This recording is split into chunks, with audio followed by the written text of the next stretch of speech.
बालों का झड़ना, उनका बेजान हो जाना या वक्त से पहले रूखापन आना, सच कहूं तो ये ऐसी परेशानियां हैं जो किसी को भी गहरी चिंता में डाल सकती हैं। इस विश्लेषण में स्वागत है। यहां हम सिर्फ ऊपर से लगाए जाने वाले किसी महंगे शैम्पू या तेल की बात नहीं करने वाले हैं। इसके बजाय हम बालों के स्वास्थ्य से जुड़े विज्ञान और उन रोजमर्रा की आदतों को पूरी तरह से डिकोड करेंगे जो सच में बालों को अंदर और बाहर दोनों तरफ से बदल कर रख देती हैं। तो शरीर के इस विज्ञान को समझते हैं और जड़ों से सुधार करने की कोशिश करते हैं। इस चर्चा में हम पूरी तरह से एक हॉलिस्टिक जड़ से सिरे तक की यात्रा पर निकलने वाले हैं। इसे अच्छे से समझने के लिए हम मुख्य रूप से 5 चीजों पर फोकस करेंगे।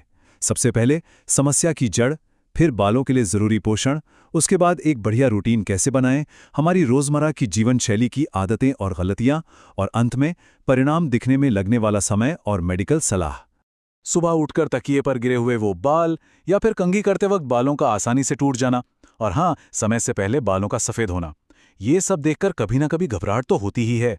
बालों का गिरना भावनात्मक रूप से काफी भारी लग सकता है और अक्सर लोग इसके कारण अपना आत्मविश्वास तक खो बैठते हैं। लेकिन यहाँ एक बहुत ही जरूरी बात समझनी होगी। बाल केवल हमारी बाहरी सुंदरता का हिस्सा नहीं है। सच तो ये है कि ये हमारे शरीर के आंतरिक स्वास्थ्य का एकदम सीधा और स्पष्ट आईना है। मतलब जब शरीर के अंदर कुछ भी असंतुलन होता है ना, तो उसका सबसे पहला असर अक्सर हमारे बालों पर ही दिखाई देता है। इसे समझने के लिए ना एक छोटे से पौधे के बारे में सोचिए। मान लीजिए 2 पौधे हैं। एक है पोषित पौधा, जिसे रोज सही मात्रा में पानी, धूप और अच्छी खाद मिलती है। नतीजा, उसकी पत्तियां एकदम मजबूत, हरी भरी और चमकदार होती हैं। वहीं दूसरी तरफ एक उपेक्षित पौधा है, जिसे ये सब नहीं मिला और जाहिर है वो सूखकर मुरझा गया।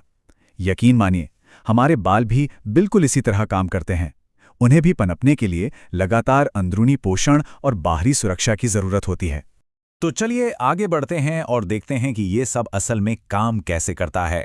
सबसे पहले उन कारणों को समझना बहुत जरूरी है जो बालों को नुकसान पहुंचाते हैं। हमारा पहला भाग है समस्या की जड़। आखिर बाल झड़ते क्यों हैं? अक्सर देखा जाता है कि लोग बालों के झड़ने के लिए सीधे तौर पर सिर्फ जेनेटिक्स या आनुवंशिकी को दोष दे देते हैं कि भाई हमारे तो परिवार में ही ऐसा है। लेकिन दिलचस्प बात यह है कि जेनेटिक्स के अलावा भी कई चीजें हैं। हमारी रोजमर्रा की जिंदगी के तनाव, जैसे बालों पर बहुत ज्यादा हीट इस्तेमाल करना, कठोर रसायनों का उपयोग और यहां तक कि खराब नींद, ये सब स्कैल्प के नाजुक इकोसिस्टम को बुरी तरह बिगाड़ देते हैं। इसके अलावा शरीर में पोषण की कमी, खासकर आयरन, विटामिन डी और बायोटिन का कम होना बालों की जड़ों को बहुत कमजोर कर देता है। और हाँ, एक और बड़ी बात, जब शरीर बहुत ज्यादा तनाव में होता है ना, तो वो बालों के विकास चक्र को ही रोक देता है, जिसकी वजह से अचानक से बहुत सारे बाल झड़ने लगते हैं। अब समस्याओं को तो हमने समझ लिया, तो अब हेयर केयर के आंतरिक नींव की ओर बढ़ते हैं। भाग 2, बालों के लिए आवश्यक पोषण और अंदरूनी मजबूती।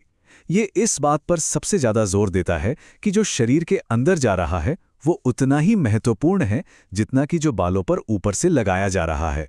चलिए इसे थोड़ा करीब से समझते हैं। एक संतुलित आहार बालों के लिए वो जरूरी बिल्डिंग ब्लॉक्स कैसे तैयार करता है। देखिए, हमारे बाल मुख्य रूप से केराटिन नाम के एक प्रोटीन से बने होते हैं, इसलिए प्रोटीन के लिए अंडे और दालें खाना बहुत जरूरी है। फिर आता है बायोटिन, जो बादाम और अखरोट में भरपूर मात्रा में मिलता है। अब आयरन और विटामिन सी का जो कॉम्बिनेशन है ना, वो बहुत ही खास है। विटामिन सी जो हमें संतरे से मिलता है, वो पालक से मिलने वाले आयरन को शरीर में अच्छे से एब्जॉर्ब होने में मदद करता है। और ओमेगा 3 फैटी एसिड्स जो अलसी के बीजों और मछली में होते हैं, वो स्कैल्प को अंदर से नमी देते हैं। ये सब मिलकर एक बहुत ही मजबूत नींव तैयार करते हैं। उम्र के साथ बालों का सफेद होना तो आम बात है, लेकिन समय से पहले बालों का सफेद होना आजकल एक बहुत बड़ी चिंता बन गया है। इसका एक प्रमुख कारण शरीर में विटामिन B12 की भारी कमी या फिर अत्यधिक तनाव हो सकता है। इसी वजह से बाल समय से पहले अपना प्राकृतिक रंग या पिगमेंट खोने लगते हैं। अगर हम अपने आहार में B12 को शामिल करें और ध्यान या योग के जरिए अपने तनाव को थोड़ा कंट्रोल करें, तो इस खास परेशानी से निपटने में काफी हद तक मदद मिल सकती है। तो अंदरूनी पोषण को ठीक करने के बाद अब बाहरी देखभाल पर फोकस करते हैं। हमारा तीसरा भाग है एक स्वस्थ रूटीन बनाना और बाहरी देखभाल। ये बिल्कुल वैसा ही है जैसे हमने अपने उस पौधे को बाहर के कठोर मौसम से बचाने के लिए एक ढाल दे दी हो। ये रूटीन असल में बालों की देखभाल का आधार है। इसकी शुरुआत होती है एक सल्फेट फ्री और माइल्ड शैम्पू से, क्योंकि जो कठोर सल्फेट होते हैं ना, वो बालों का प्राकृतिक तेल पूरी तरह से छीन लेते हैं। इसके बाद स्कैल्प में ब्लड सर्कुलेशन बढ़ाने के लिए हल्के हाथों से नारियल या आंवला तेल की मालिश करना बहुत जरूरी है। फिर नमी को लॉक करने के लिए कंडीशनर और गहराई से पोषण देने के लिए एक अच्छे प्राकृतिक हेयर मास्क का इस्तेमाल किया जाना चाहिए। और हाँ, सबसे ज़रूरी बात, स्कैल्प को हमेशा साफ रखना चाहिए क्योंकि डैंड्रफ बालों की जड़ों को ब्लॉक कर सकता है। याद रखिए, एक साफ और अच्छी तरह से मॉइस्चराइज्ड स्कैल्प ही बालों के विकास के लिए सबसे बेहतरीन जगह है। बाहरी देखभाल में जो हमारे प्राकृतिक और पारंपरिक घरेलू उपाय हैं ना, वो अक्सर बेहतरीन परिणाम देते हैं। बिना किसी कठोर केमिकल के ये उपाय सीधे बालों की जड़ों को पोषण देते हैं। उदाहरण के लिए, मेथी के बीजों को रात भर भिगोकर और पीसकर जो पेस्ट बनता है, वो बालों को गजब का मुलायम बना देता है। प्याज के रस की बात करें तो उसमें सल्फर होता है जो कोलाजन उत्पादन को बढ़ाता है और नए बालों को उगने में मदद करता है। इसके अलावा एलोवेरा स्कैल्प की जलन को शांत करता है, आंवला बालों को ढेर सारे एंटीऑक्सीडेंट्स देता है और करी पत्ता जड़ों को गहराई से मजबूत बनाता है। ये सब सच में कमाल के हैं। चलिए, बाहरी और आंतरिक देखभाल के बाद अब उन छोटी छोटी आदतों पर नजर डालते हैं जो समय के साथ बालों के स्वास्थ्य को या तो सपोर्ट करती हैं या फिर उसे चुपचाप पूरी तरह से नष्ट कर देती हैं। भाग 4, जीवन शैली की आदतें और गलतियां। कुछ हमारी रोजमर्रा की गलतियां और स्वस्थ आदतों के बीच का जो वैज्ञानिक अंतर है, उसे समझना बहुत ही जरूरी है। अक्सर लोग बहुत गर्म पानी का उपयोग करते हैं या फिर रोज शैम्पू करते हैं। ये दोनों ही चीजें बालों को एकदम रूखा बना देती हैं। एक और बहुत ही आम लेकिन बड़ी गलती है गीले बालों में जोर से कंघी करना। आपको पता है, गीले बाल बहुत ज्यादा नाजुक होते हैं और जरा से खिंचाव से टूट सकते हैं। इसके बिल्कुल उलट, अगर हम स्वस्थ आदतें अपनाएं, जैसे हल्के गर्म या ठंडे पानी का इस्तेमाल करना, बालों को अच्छे से सूखने के बाद ही हल्के हाथों से सुलझाना और थोड़े ढीले हेयर स्टाइल रखना, तो ये छोटे छोटे बदलाव बालों को टूटने से काफी हद तक बचाते हैं। बालों की रिकवरी सच में केवल बाहरी प्रोडक्ट्स तक सीमित नहीं है। ये हमारी रोजमर्रा की जीवन शैली से बहुत गहराई से जुड़ी हुई है। जैसे रात में 7 से 8 घंटे की अच्छी नींद लेना शरीर को खुद की मरम्मत करने का जरूरी समय देता है। योग और ध्यान के माध्यम से जब हम तनाव को कम करते हैं तो बालों का विकास चक्र फिर से सक्रिय हो जाता है। इसके अलावा दिन भर में पर्याप्त पानी पीना और धूम्रपान से पूरी तरह बचना, ये सभी वो होलिस्टिक विकल्प हैं जो एक स्वस्थ बाल विकास चक्र को बनाए रखने के लिए सच में बेहद महत्वपूर्ण है। अब आगे बढ़ते हैं और देखते हैं कि जब हम ये सब एक साथ करते हैं तो परिणाम कब और कैसे मिलते हैं। भाग 5, परिणाम का समय और मेडिकल सलाह, धैर्य और सही दिशा। इस पूरे प्रोसेस में सही उम्मीदें रखना सबसे ज्यादा जरूरी है। देखिए, ठीक उसी तरह जैसे एक बीज को पौधा बनने में थोड़ा समय लगता है, होलिस्टिक हेयर रिकवरी के लिए भी बहुत धैर्य की आवश्यकता होती है। रातों रात कुछ नहीं होता। जब एक सही रूटीन शुरू किया जाता है तो करीब 4 से 6 सप्ताह में बाल झड़ने में थोड़ी कमी देखी जा सकती है।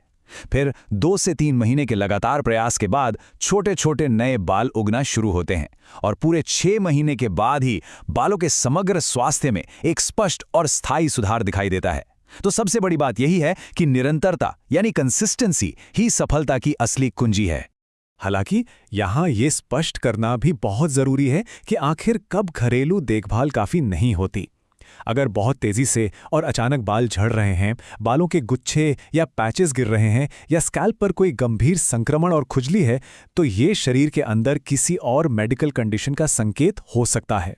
अगर 6 महीने तक एक अच्छा रूटीन फॉलो करने के बावजूद भी समस्या वैसी ही बनी रहती है, तो ऐसे में पेशेवर चिकित्सा सलाह लेना एकदम अनिवार्य हो जाता है। इस पूरे विश्लेषण का सबसे बड़ा निष्कर्ष क्या है?